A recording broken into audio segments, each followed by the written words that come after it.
Actes des apôtres, chapitre 1er.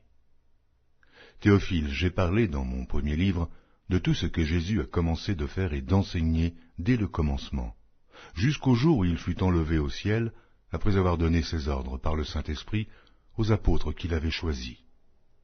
Après qu'il eut souffert, il leur apparut vivant, et leur en donna plusieurs preuves, se montrant à eux pendant 40 jours, et parlant des choses qui concernent le royaume de Dieu.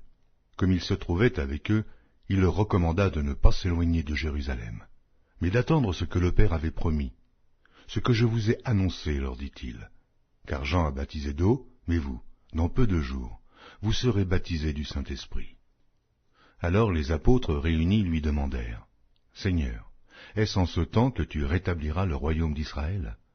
Il leur répondit, « Ce n'est pas à vous de connaître les temps ou les moments que le Père a fixés de sa propre autorité, mais vous recevrez une puissance, le Saint-Esprit survenant sur vous, et vous serez mes témoins à Jérusalem, dans toute la Judée, dans la Samarie, et jusqu'aux extrémités de la terre. » Après leur avoir dit cela, il fut élevé pendant qu'ils le regardaient, et une nuée le déroba à leurs yeux.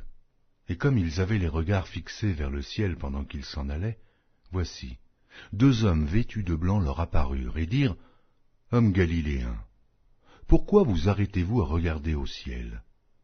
Ce Jésus qui a été enlevé au ciel du milieu de vous viendra de la même manière que vous l'avez vu allant au ciel. » Alors ils retournèrent à Jérusalem, de la montagne appelée des Oliviers, qui est près de Jérusalem, à la distance d'un chemin de Shabbat. Quand ils furent arrivés, ils montèrent dans la chambre haute, où ils se tenaient d'ordinaire. C'étaient Pierre, Jacques, Jean, André, Philippe, Thomas, Barthélemy, Matthieu, Jacques, fils d'Alphée, Simon le Zélote, et Jude, fils de Jacques. Tous d'un commun accord persévéraient dans la prière, avec les femmes et Marie, mère de Jésus, et avec les frères de Jésus. En ces jours-là, Pierre se leva au milieu des frères. Le nombre des personnes réunies était d'environ 120, et il dit, « Hommes frères, il fallait que s'accomplisse ce que le Saint-Esprit dans l'Écriture a annoncé d'avance par la bouche de David, au sujet de Judas, qui a été le guide de ceux qui ont saisi Jésus. Il était compté parmi nous, et il avait part au même ministère. Cet homme, ayant acquis un champ avec le salaire du crime, est tombé, s'est rompu par le milieu du corps, et toutes ses entrailles se sont répandues.